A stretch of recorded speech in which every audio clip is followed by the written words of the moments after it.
नमस्कार दोस्तों। देश की अर्थव्यवस्था लगातार बिगड़ती जा रही है। उसका कोई इलाज मौजूदा सरकार के पास नहीं। वो सिर्फ हमारी आपकी पॉकेट से अधिक पैसा निकाल कर सरकार चलाना चाहती। लेकिन इसके पहले भी सरकारें चलती हमारी आपकी पॉकेट पर लूट करके सरकार नहीं चलती।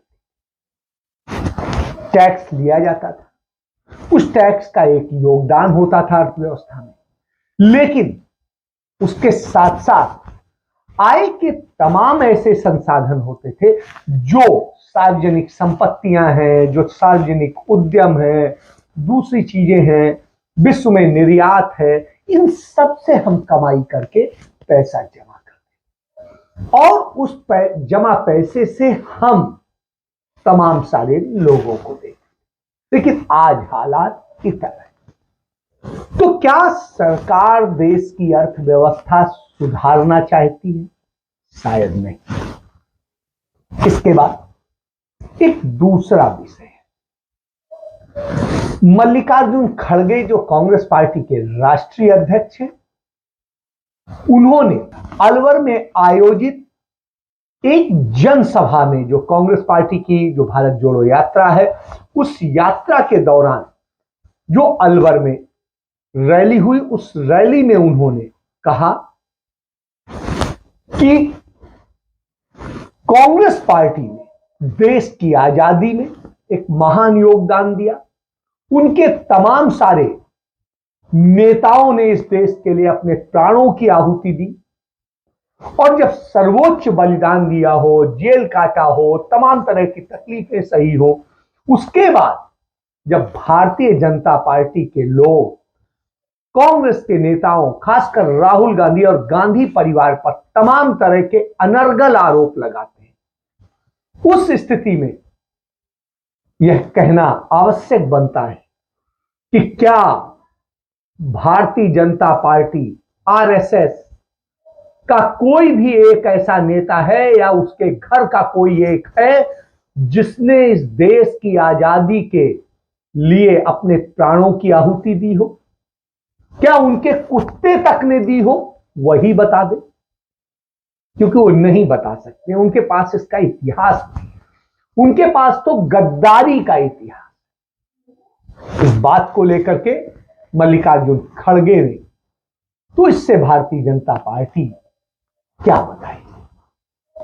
कुछ नहीं कह पाए, क्योंकि उनके पास इसके बचाव के लिए कोई रास्ता नहीं। इस स्थिति में वो भारत चीन सीमा को लेकर के सवाल खड़ा करते हैं कि भारत की जो सीमा है उसे 1962 में चीन ने कब्जा कर लिया। इस तरह से अनर्गल प्रलाप करते हैं, लेकिन वास्तविकता यह नहीं। और जो चरण चुंबक मीडिया है वो इसी को लेकर के जो है अनर्गल बोलने लगता है, लेकिन उसके पास में इसका कोई जवाब नहीं।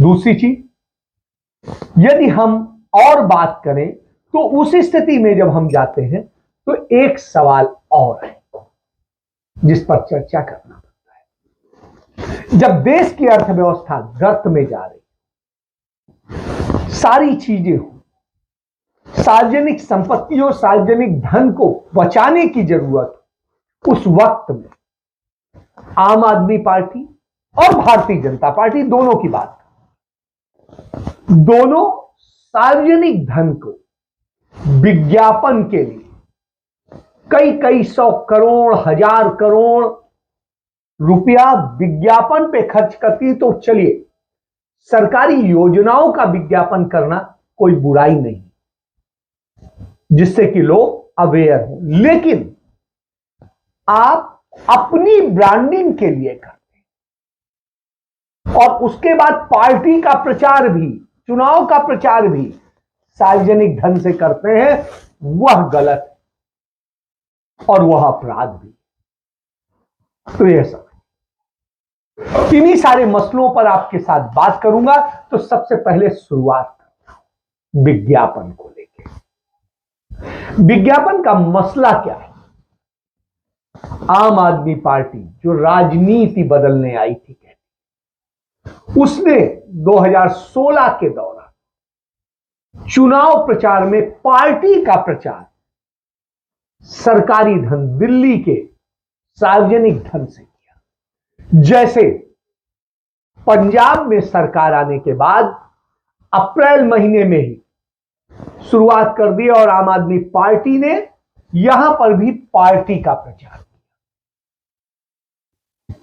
तो जो दिल्ली में किया, 2016 में ही एक हाई कोर्ट के आदेश पर एक कमेटी बनी, उस कमेटी ने जांच की और जांच के बाद पाया कि तकरीबन 100 करोड़ रुपया, वैसे ये मैं राउंड फिगर में बता रहा हूं, तकरीबन 100 करोड़ रुपया उन्होंने अपने पार्टी के प्रचार के लिए खर्च किया है। पार्टी के प्रचार, पार्टी के प्रचार के लिए तो आप किसी वक्त में भी नहीं खर्च कर सकते, लेकिन उन्होंने किया।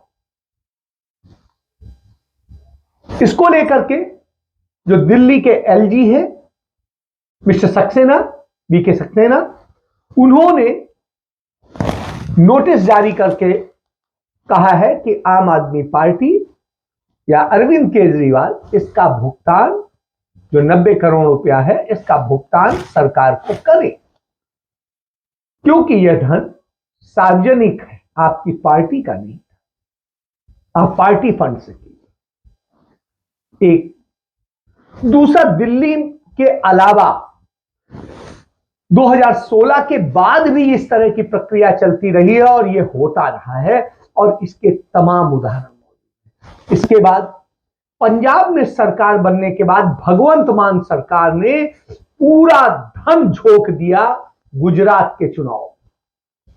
आप यदि गुजरात में विज्ञापन की इतनी जरूरत है तो हर वक्त वहां होना चाहिए, अब तो नहीं हो रहा है। चुनाव के ही पहले क्यों सरकारी धन से वहां विज्ञापन की झड़ी लगा दी गई और जो वहां पर 100 करोड़ से अधिक का विज्ञापन सरकारी पैसे से, और उसके अलावा बाकी की बात मैं नहीं करता हूं, जो पंजाब सरकार के पैसे से दिया गया वह सवालों के घेरे। और लगातार पंजाब में विज्ञापन दिया जा रहा है और यह स्थिति तब है कि जब पंजाब के कामकाज को चलाने के लिए 9,000 करोड़ रुपया कर्ज लिया गया है, उसके बूते लोगों की सैलरी दी गई है। यानी सैलरी देने के लिए भी, वेतन देने के लिए भी आपको कर्ज लेना पड़ा है और दूसरी तरफ आप विज्ञापन के बूते खड़े हो रहे हैं। तो यह कौन सी राजनीति? भारतीय जनता पार्टी की मोदी सरकार हो या तमाम राज्यों की सरकार, वो भी विज्ञापन पर जीती। और इसका एक उदाहरण है, हिमाचल जैसे गरीब राज्य एएनआई को, एएनआई जो मोदी के साथ में हर समय एक कैमरा वाला होता है, वो एएनआई का होता है। वो ऐसे काम करता है जैसे वो उनका निजी फोटोग्राफर, निजी कैमरा मैन। तो एएनआई को कई 100 करोड़ रुपया का भुगतान जो है हिमाचल सरकार ने, पूछिए क्यों किया उसे? क्योंकि उसके जरिए पूरा खेल करना, यह एक। इसके बाद आइए आप, नरेंद्र मोदी की जब से सरकार आई है वो कई हजार करोड़ रुपया सिर्फ विज्ञापन पर खर्च कर चुकी,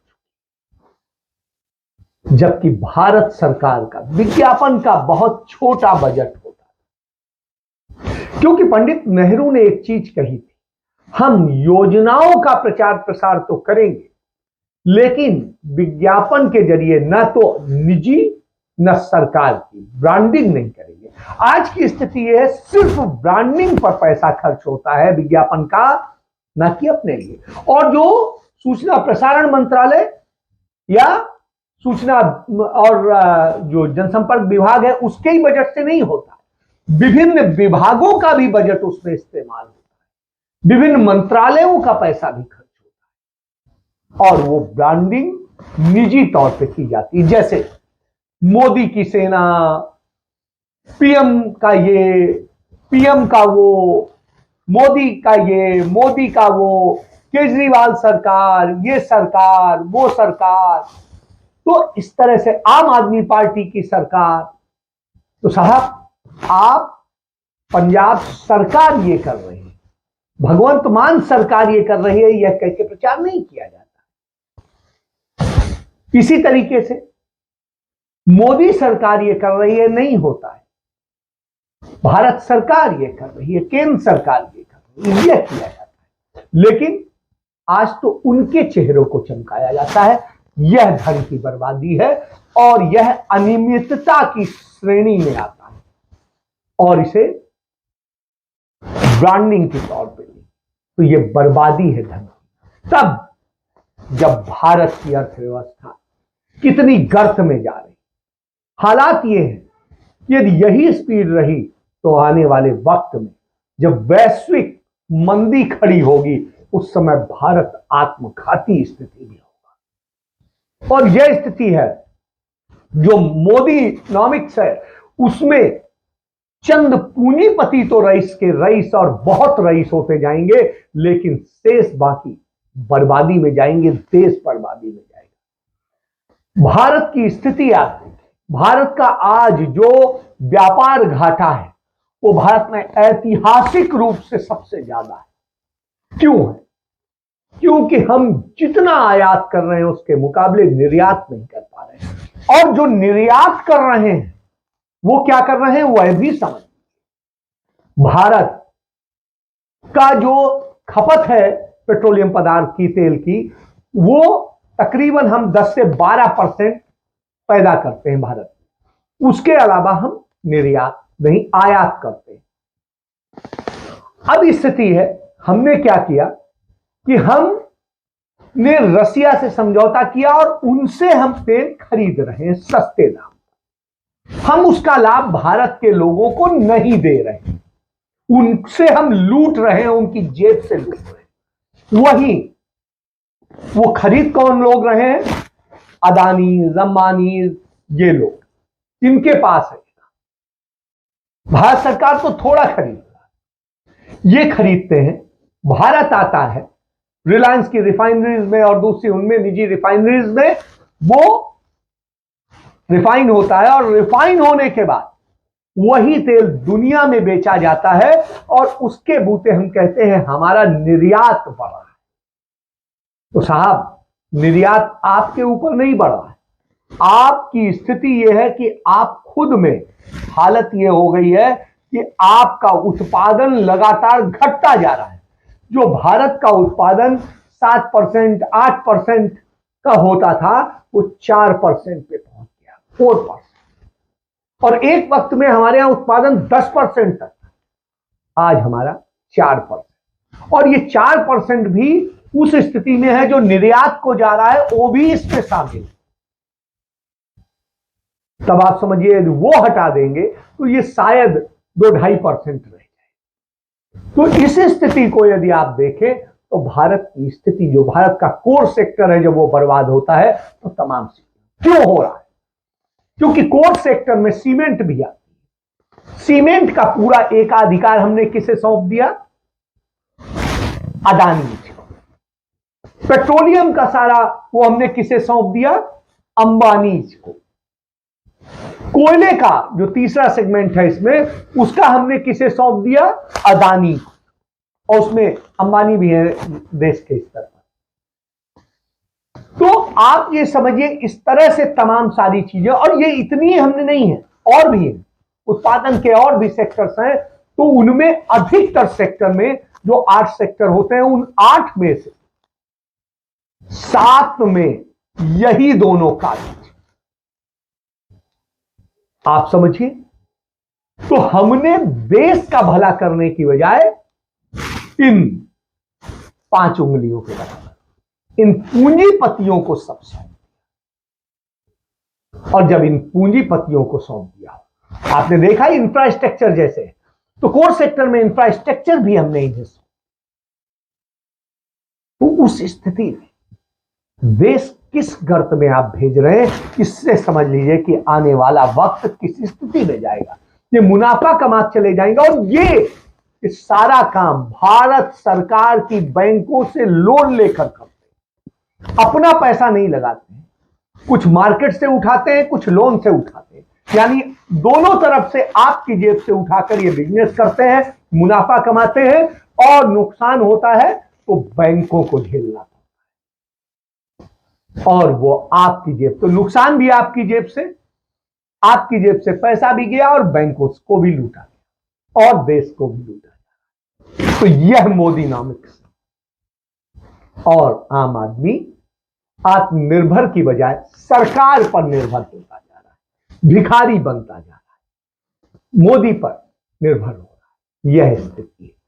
तो यह जब स्थिति हो तो आपको सोचना पड़ेगा कि आप क्या कर रहे हैं। इसी कारण से देश में बेरोजगारी दिन ब दिन बढ़ती जा रही है, और भविष्य में और बुरी स्थिति होने वाली है। शिक्षा भी गर्त में जा रही है, रोजगार भी गर्त में जा रहा है, उद्योग भी गर्त में जा रहा है, एमएसएमई बर्बाद हो गया है, स्टार्टअप बर्बादी में चले गए। यह इसके बाद बात कर लेते हैं। इसके बाद करते हैं मल्लिकार्जुन खड़गे ने क्या कहा, जिस पर बवाल। एकता के लिए श्रीमती इंदिरा गांधी जी अपनी जान कुर्बान करी है। राजीव गांधी जी अपने जान दिए हैं इस देश के एकता के लिए। तो ये सब हमने किया, हमने अपनी जान दी, हमारे पार्टी के नेताओं ने जान दिया। तुम क्या किए? आपके घर में कोई देश के लिए कुत्ता तो मरा है? क्या कोई तो कुर्बानी दी है? नहीं। लेकिन फिर भी वो देशभक्त, और हम कुछ भी बोलेंगे तो देशद्रोही। गलवान में हुआ, डोकलाम में हुआ, आज फिर ताइवान में हो रहा। ये सारी चीजें चल रही, फिर भी अगर कोई पूछते हैं चर्चा करो, तो चर्चा करने के लिए तैयार नहीं। मल्लिकार्जुन खड़गे ने वही कहा जो वास्तविक सत्य है कि देश की आजादी में भारतीय जनता पार्टी, आरएसएस, जनसंघ, इनका कोई योगदान नहीं है। इसीलिए उन्होंने कहा, सवाल किया अलवर की रैली में कि साहब, हमारे तो नेताओं ने अपने जान दी, प्राण के आहुति दी, शहीद हुए देश की आजादी के लिए, देश के लिए। आपके किसी नेता ने, या छोड़िए उनके घर के किसी कुत्ते ने भी यदि इस देश के लिए जान दी हो तो बताइए। सही कहा। इस पर सब आमादा हो गए, लड़ने को आमादा हो गए, और संसद में इसको लेकर के बवाल कर दिया भारतीय जनता पार्टी के नेताओं ने। तब राज्यसभा में मल्लिकार्जुन खड़गे ने कहा कि अभी तो मैंने सदन के बाहर बोला था, यदि सदन के अंदर बोल दूंगा तो फिर आप लोग रोने लगेंगे, और मैंने जो बोला बिल्कुल सही बोला। और जो कहा, अगर फिर यहां रिपीट करूंगा, इन लोगों के लिए बहुत मुश्किल हो जाएगा। क्योंकि जो आजादी के वक्त माफी मांगने वाले लोग, और जो आजादी के लिए जो लड़े हैं, उनको पूछ रहे हैं आप माफी मांगो। और दूसरी बात, वहां पर बात ऐसी आई कि देश को एकता रखने के लिए ये कांग्रेस पार्टी, ये सब भारत तोड़ो यात्रा कर रही है, ऐसा क्रिटिसाइज उन्होंने किया। तब मैंने ये कहा, भाई कांग्रेस पार्टी हमेशा देश को जोड़ने की बात करती है, और इसके लिए एक मिनट सर, इसके लिए इंदिरा गांधी जी ने अपनी जान दी, राजीव गांधी जी ने अपना जान दिया। आप कौन लोग इस देश के एकता के लिए अपनी जान दिए? मैंने ये कहा, सच नहीं है? सच बोल। किसी के पास कोई जवाब नहीं था। संसद में जिक्र होता, कार्रवाई में आता। आप समझिए, आपके पास क्या जवाब है? बता दीजिए यदि है किसी ने शहीद हुआ। नहीं बता पाएंगे क्योंकि आपकी पूरी बुनियाद झूठ पर टिकी है। इसके बाद में जब कुछ नहीं इन पे बचता है तो ये 1962 का जिक्र करते हैं जब भारत चाइना का युद्ध हुआ था। सिर्फ एक ही सवाल पूछना चाहती हूं कि प्रधानमंत्री को चीन का नाम लेने में क्या आपत्ति है? मैं ये जानना चाहती हूं। ठीक है 18 बार चीन गए, ठीक है गलवैया करी, ठीक है महाबलीपुरम में शहनाई सुनी, ठीक है साबरमती में झूले झूले, ठीक है अभी बाली में मिले, लेकिन चीन का नाम लेने में क्या आपत्ति है? और कोई भी रक्षा विशेषज्ञ या कोई भी व्यक्ति आपसे एक ही सवाल पूछेगा, अप्रैल 2020 की यथावत स्थिति मतलब स्टेटस को एंटे क्यों नहीं रिस्टोर हो रहा है? बाकी सारी बातें जबानी जमा खर्च है। अब और उस युद्ध में एक तरह से हार घोषित नहीं हुई थी, एक तरह से भारत हारा सा था। हालांकि हार होने के पहले ही चाइना वापस चला गया था। यह भारत की कूटनीतिक जीत भी।